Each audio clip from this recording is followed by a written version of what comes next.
Juda ko'pchiligimiz hajga kelganlarda ichimizda bir savollar tug'iladi. Bu amallarimizga qanday savob berilyapti ekan? Nimalar berilyapti ekan? Mana bugun Arafatda o'tiribmiz. Men sizlarga bu savollarga men emas, Rasululloh alayhisolatu vasallamning javobini aytmoqchiman. Imom Tabaroniy rivoyat qilgan hadisni sizlarga aytib bermoqchiman Ibn Umar radhiyallohu anhudan.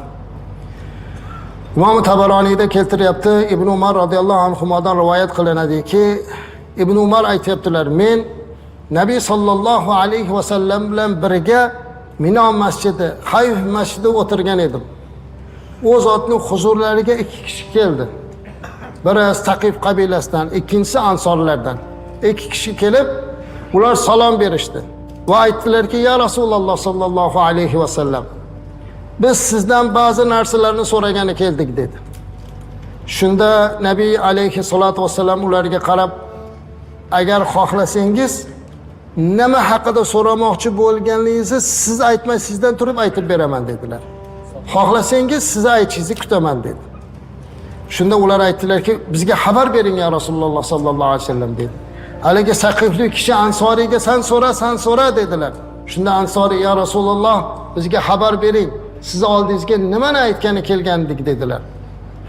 Shunda payg'ambarimiz alayhisalom ularga qarab aytdilarki, sen mendan uyingdan Baytullohni niyat qilib chiqishing, Baytullohni tavof qilishing, tavofdan keyingi 2 rakat namozing, Safo va Marva orasida sa'i qilishing, Arafa kunida turishing va shaytonga tosh otishing, qurbonlik qilishing, sochingni oldirishing, undan keyin Baytullohni tavofi ifoza qilishing uchun qanday ajr mukofotlar borligi haqida so'ramoqchisan dedilar.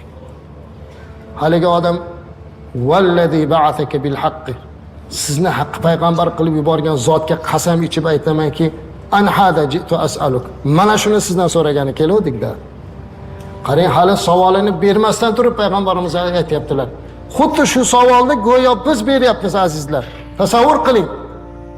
Rasulimiz alayhisalom bizga aytayaptilar, seni uyingdan haj niyati bilan chiqishliging, tavof qilishliging, mana Minoda turishligi, vuquf Arafat, shaytonga tosh otish, soch olish, tavof ifoza, Safo Marva, mana shularga nima savob berilishini xohlaysizmi?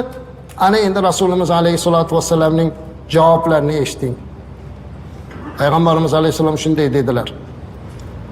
Hurmatli hoji-akalar, hoji-onalar, siz bilan bizga berilgan mukofotni eshiting. Rasulimiz aytibdilar, uyingdan Baytullohni niyat qilib chiqsang, tuyang har bir qadamini bosganida va ko'targanida Alloh senga bitta hasanat yozadi va bitta xatoingni o'chiradi. Baytullohni tavof qilishingga kelsak, deyaptilar payg'ambarimiz alayhisalom, har gal qadamingni bosganingda va ko'targaningda Alloh azza va jalla uni evaziga senga bitta hasanat yozadi va bitta xatoingni o'chiradi. Va amma rak'atak ba'da tavof, ammo sen tavof qilgandan keyin 2 rakat namoz o'qisang, mana maqomi Ibrohimda o'qishga harakat qilamiz 2 rakat namoz. Va ka'itaq raqaba min bani Ismoil, Ismoil alayhisalomning avlodidan bittasini qullikdan ozod qilganing savob beriladi. Va amma tawafuk bis Safa wal Marwa ba'da zalik ka'itaq 70 raqaba. Endi sen 2 rakat namoz o'qib Safo Marva orasida sa'i qilasan. Qarang, tartibini aytayaptilar hammasini. O'sha Safo Marvani orasida tavof qilayotganingda sa'i qilganing evaziga senga 70 ta qulni ozod qilgani savob yoziladi. Safo Marva orasida gaplashib yurib bo'lmaydi-da azizlar. Suhbatlashib yurib bo'lmaydi u yerda. Shuncha savob berilyapti. U yerda yig'lab yurish kerak. Gaplashmaslik kerak, boshqa narsa bilan mashg'ul bo'lmaslik kerak. O'sha joyda shu hozirgi hadisni ko'z oldingizga keltirib, go'yoki mana shu qilgan amalim uchun 70 ta qulni ozod qilgan savob bo'ladi. Juda katta savob beriladi.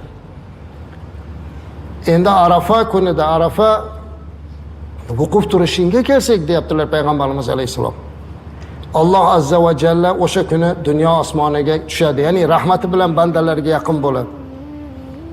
Sizlar bilan farishtalarga faxrlanadi va bandalarim rahmatimdan umid qilib uzoq yo'llardan sochlari to'zg'igan holda huzurimga kelishdi.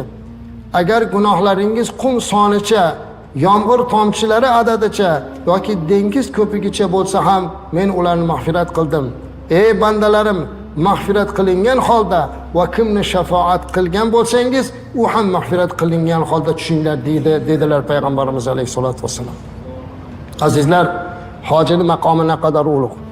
Alloh taolo faqat hojini o'zini, balki u kimni haqqiga duo qilib qo'ygan bo'lsa, uni ham gunohlarini kechiryapti. Va amma ramikal jimar. Rasulimiz so'zlarini davom ettiryapti. Hali savolga javob beryapti. Ammo endi seni tosh otishing bu ham o'yin emas. Shaytonga tosh otish ham o'yin emas, azizlar. U kimlardir borib bir o'yin qilib, kulgi qilib, hazil qiladigan joy emas. Mana shu har bir otgan toshing uchun bittadan halokatga olib boruvchi katta gunohlaringni kaforat bo'ladi, deyapti. Har bir otishingga bittadan gunohlaringga kaforat bo'ladi. Va amma nahruq. Endi uni orqasidan qo'y so'yamiz, qurbonlik qilamiz. Payg'ambarimiz alayhisalom aytayaptilar-ki, mana shu qurbonliging esa Robbing huzurida saqlab qo'yilgan, unga qancha ajr berishini Allohning o'zi biladi, deyapti. Allohning o'zi biladi. Endi sochingni ogizasan yoki qisqartirasan. Va amma hilaquk ra'sak falaka bikulli sha'ra. Har bir tolasi uchun bittadan hasanot yoziladi va har bir tolasi uchun bittadan xatoying o'chiriladi, deyaptilar payg'ambarimiz. Ana buni qilib bo'lganingdan keyin va amma tawafuka bil bayt ba'da zalik fa innaka tatufu va la dambalak. Ana endi tavofi ifoza qilyapsan, deyaptilar payg'ambarimiz. Tavof qilayotganingda senda gunoh qolmagan bo'ladi, deyaptilar.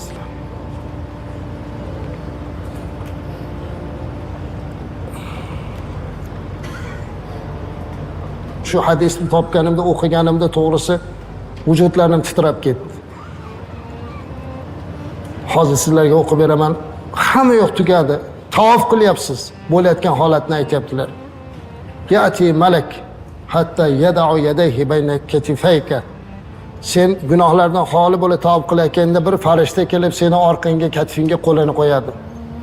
Ta'mal fima tastaqbil faqad ghufira laka ma mada. Ey banda deydi-ki, bundan keyin yaxshi amallarni qilgin, seni gunohlaring kechirildi deydigan asli. Allohga shukr. Agar mana shunga eson-omon yetib kelsak, shu gunohlardan qutulsak, orqamizga farishtaning qo'li tekkanini his qilishligimizni Allohdan so'rab, gunohlardan xoli bo'lib olishimiz kerak aslar. Ana shunga tayyorgarlik ko'rib, bugun biz Allohdan so'raylik. Alloh ibodatlarimizni qabul qilsin. Gunohlarimizni Alloh kechirsin.